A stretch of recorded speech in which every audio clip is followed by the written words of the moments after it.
Okay, so we're just going to jump right in and finish up the viewer video questions that were sent in. So let's get into it.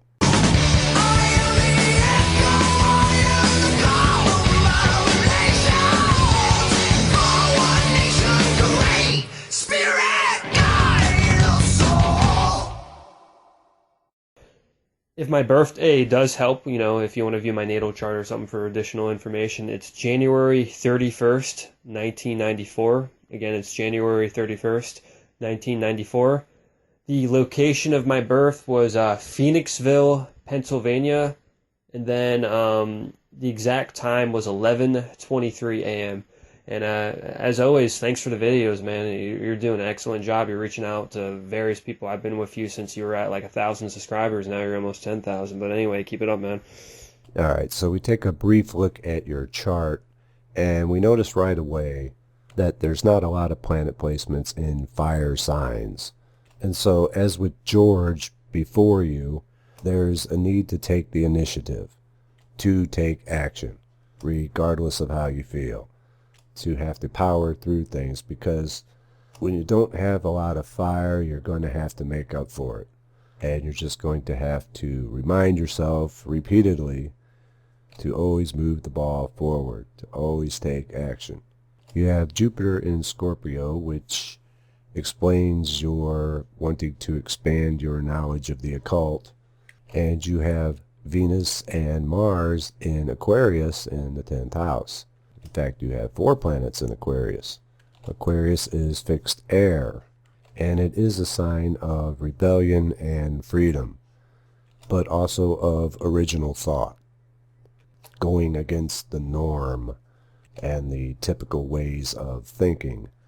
This is a sign associated with inventors and scientists, but Aquarius also rules corporations. And so you would do well in a corporate setting so long as you don't have someone looking over your shoulder all the time, because you will need your freedom and space in order to have the satisfaction in your work. These are good placements for salespeople. But whatever it is you're doing, you're going to have that need for freedom. Otherwise, you will rebel. It's a good placement for entrepreneurs as well. I'm not seeing a lot of problematic planet placements, although Sun in the house and sign of Saturn may be problematic. Saturn likes to keep its house dark, and the Sun lights it up.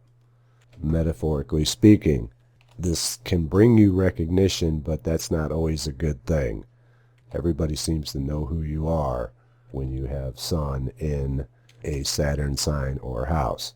And it's not always the best thing because you're just too damn bright.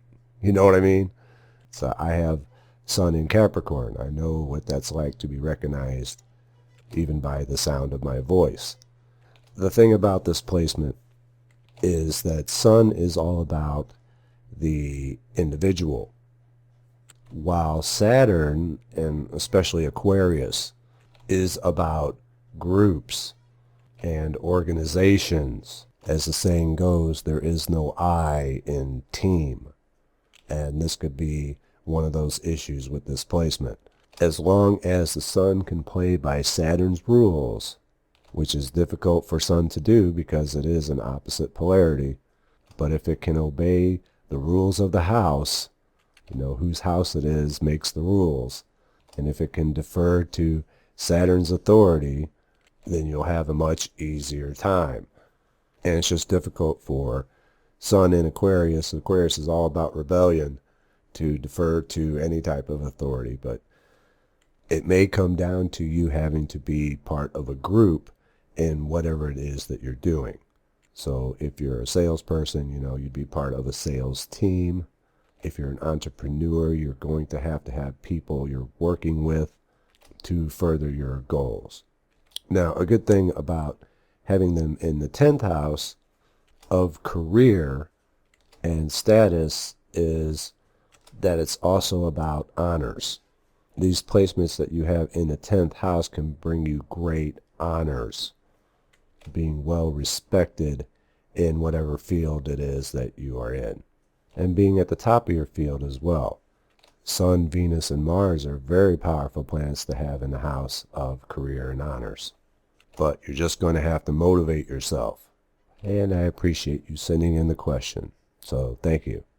My name is Kyle, and I'm finally submitting my video question to you after procrastinating for some time.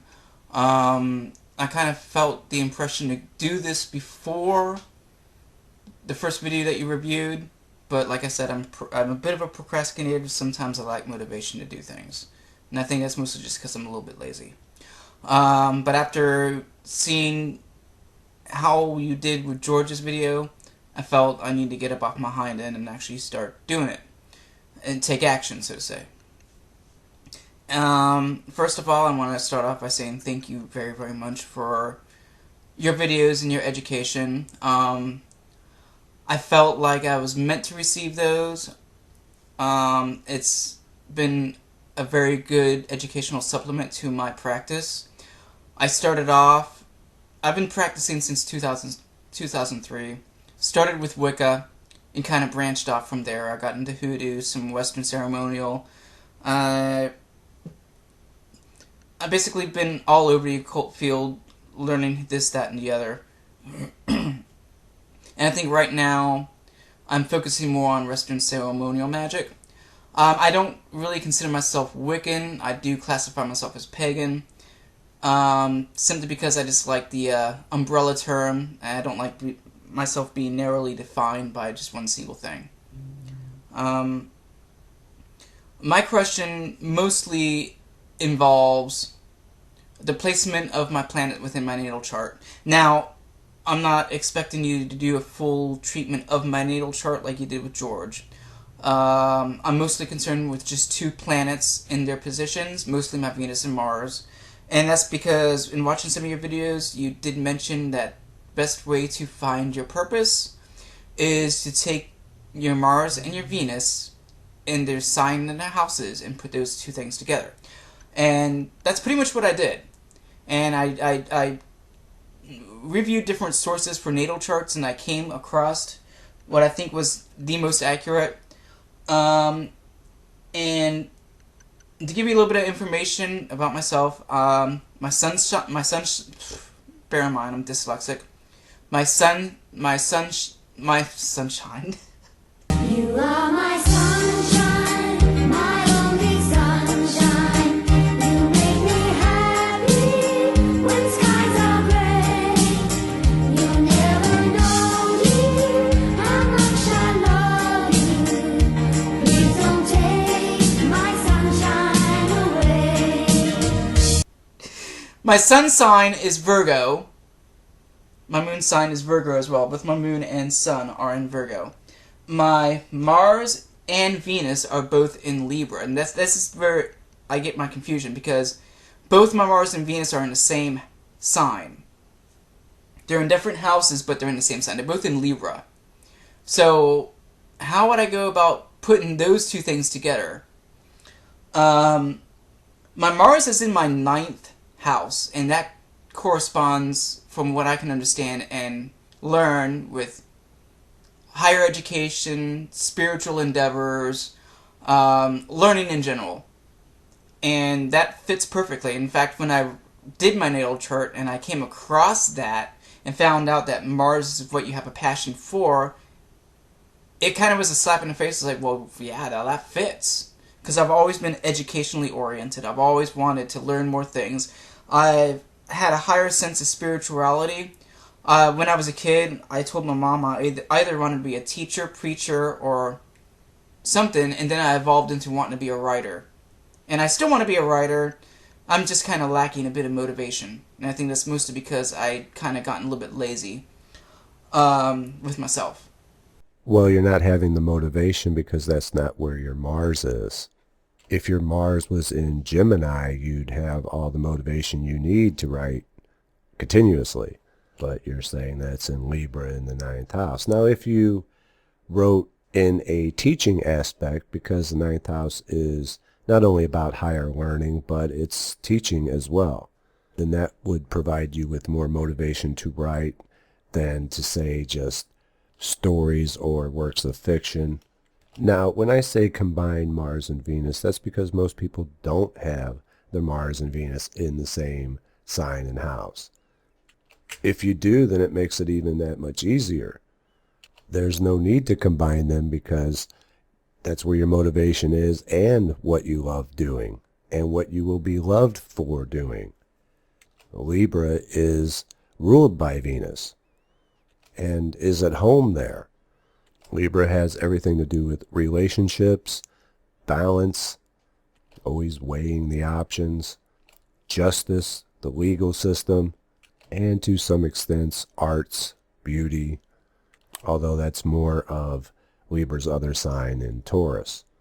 But there's still a touch of it. You really can't have Venus without having beauty and art in the mix somewhere. And when you were a kid, you said you wanted to be a teacher or a preacher. See, we know what we want to do when we're kids. That was right in line with that ninth house. But it's going to have some type of Libra twist to it. Some kind of Libra overlay to make it really click for you. Now, the thing I wanted to get a little bit more clarity on with these placements is my Venus is in my 10th house. And I'm kind of drawing a little bit of a confusion there because I'm trying to understand exactly what the 10th house represents. Everything that I've come across tells me that the 10th house is all about social success or public image. I guess maybe putting it together in one nutshell, it would be reputation, I guess. Yes, reputation and recognition. Reputation, what you will be known for. This is why it's also known as the career house. What people will know you for. What is it that you do? But it's also about recognition, your status, and the honors that you receive. The 10th house is Capricorn's house, ruled by Saturn. The tarot card for Capricorn is the devil. Did you hear, like, in the occult, people will sell their souls to the devil for fame and recognition? Is that the actual devil, or is it a metaphor? Now, if you took a blank chart, just a perfectly blank chart with all the signs and houses even, we see that the 10th house begins its cusp on one of the axes of the chart. And this axis is known as the medium coli, otherwise known as the midheaven. It's the highest point of the chart. The midheaven is associated with destiny, fate, and because it's the highest point in the chart, it's what people will see. It's in full public view, and as such, it's what you will be known for. So yes, the key words for the 10th house are reputation and recognition. That's my guess. Well, it has to deal with your social. I'm guessing it deals with your social interactions and success in those endeavors, or success with people in the public, in general. So I'm trying to figure out how would I put those two things together, especially with both of them being in the same sign. Now, I'm not asking you to tell me what my purpose is supposed to be. And that's for me, like you said, it's for me to figure out. And I'm pretty sure I've got most of the equation down. I'm very sure that whatever my purpose is supposed to be, it's going to be educational related. Rather, it's going to be either teaching or learning or sharing of knowledge in general. That's at least half of it. I'm very, very sure of it. And I've always had that idea. Even before I came across any of this, I've always felt that I was meant to share knowledge or participate in some sort of education of some sort. What I would like to, I guess what I'm looking for, I'm looking for an external perspective on this planetary placement, because I'm kind of drawing a blank about it. I mostly want to know, what does it mean to have Venus in your 10th house while it's in Libra? while you also have Mars in your 9th house in the same sign. It means you'll have an excellent reputation and receive great recognition for whatever it is you're doing. Everybody loves Venus. The key word for Venus is love. It's a great planet to have in your 10th house. As for Libra, there's an excellent chance you're going to be working with a partner or in a partnership with someone else. If you're certain that you're going to be teaching or learning, it will just have something to do with Libra. It could be law. You ever wonder why they call attorneys who get to a certain level in the firm, they make partner? They're now a partner. Libra is both justice, law, and partnerships. It could be social justice that you're interested in. Libra's concerned with what's fair and balanced. But, the downside to the sign of Libra is it has a tendency to procrastinate because you're sitting there weighing all the options. And you got to be careful not to waste so much time just merely weighing options. You have to move it out of that cardinal air and start moving things into action. Fire. And get things moving. Yeah, it sounds like you have most of your equation down. You want to be either teaching or learning. And to tell you the truth, you cannot teach without learning. So you're actually doing both.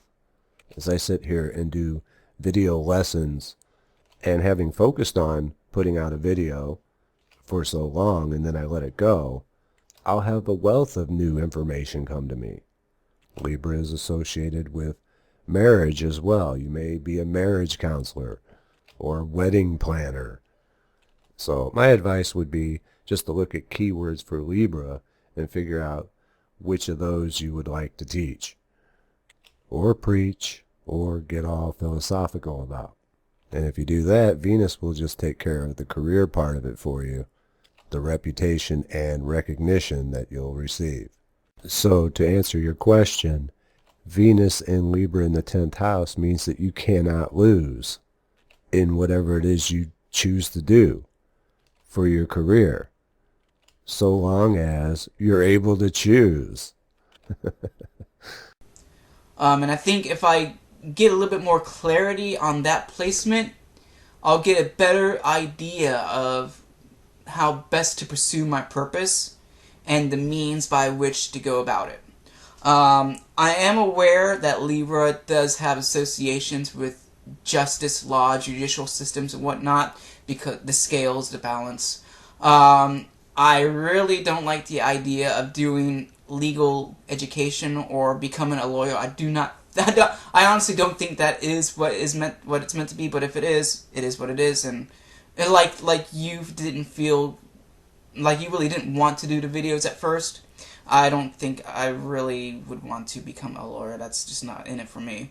I think my purpose would be in other directions. Well, you say that now, but as typical Libra, I'm going to let you continue so that you can contradict yourself. But on the other hand... But I would just like a perspective other than my own to get a better idea of this whole idea. I'm gonna go ahead and give you my natal information in case you want to reference it.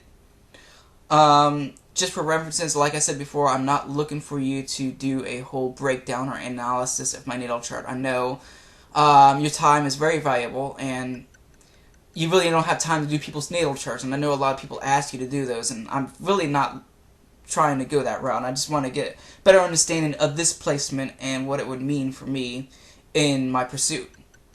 But yeah, I'll give those informations in case you want to reference to that. And I thank you very, very much for any time you can give to this video at all. I have subscribed to your Laws of Magic 3rd Cycle course. I do have the I did purchase the Manifesting Reality course as well, and it was very informational, and I thank you very, very much for all of that, and I'm very excited to start this 3rd cycle of the Laws of Magic. I'm especially excited I would like to learn more about this whole law of contract and consent, since I haven't been able to find anything about it, but I think it might be important in understanding the workings of this corporate environment that we live in, so to say. And there it is. Because the law of consent and contract is what the entire legal system is based upon.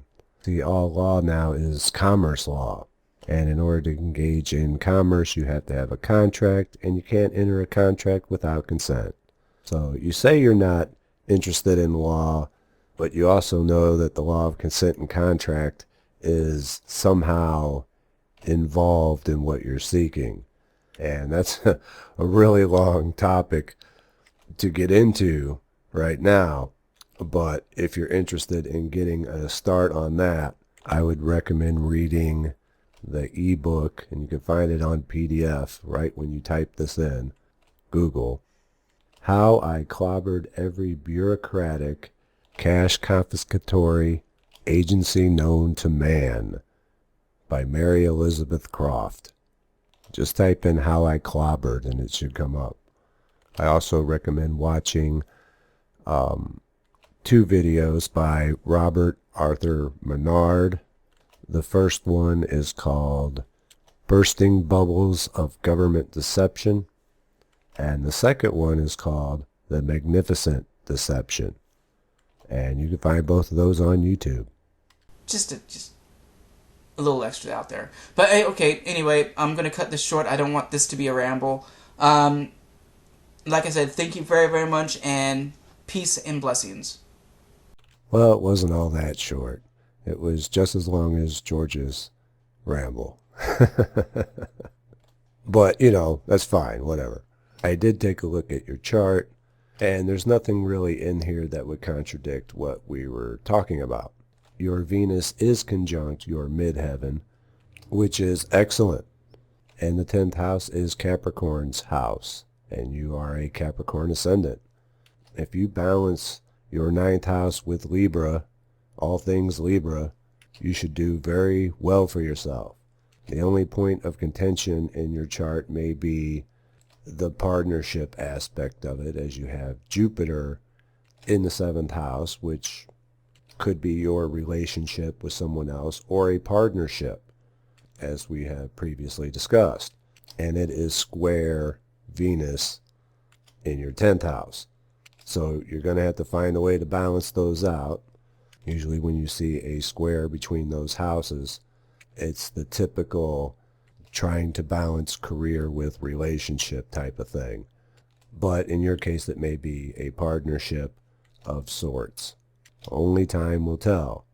But I still say don't take too much time in figuring out what it is you need to be doing. You got to move beyond the thinking stage and that cardinal air stage of Libra and move into fire and start taking action in order to start getting the results. Other than that, there's not really anything in your chart pertaining to what you were asking that is going to have any bearing on it. You do have a lot of planets in the 8th house, which is Scorpio's house, so that explains your interest in the occult. But that's about it. Like I said, don't procrastinate and start figuring out how you're going to take that 9th house in Libra and start providing service to others with it.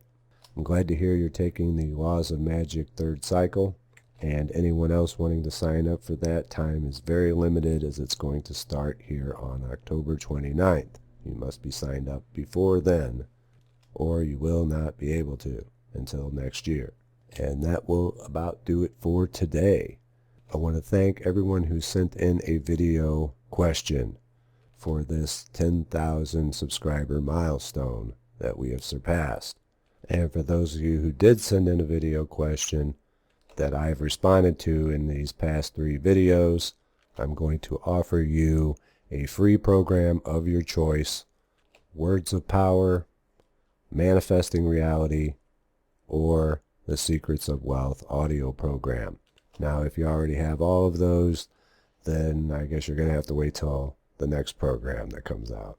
But if you haven't gotten all 3, just send me a message of the program of your choice, either Words of Power, Manifesting Reality, or the Secrets of Wealth audio program, and I will send you a code for you to use for 100% discount to show my appreciation to you and to reward you for taking action. I look forward to hearing from you, and we will be returning to our regularly scheduled lessons here soon. So until then, take care.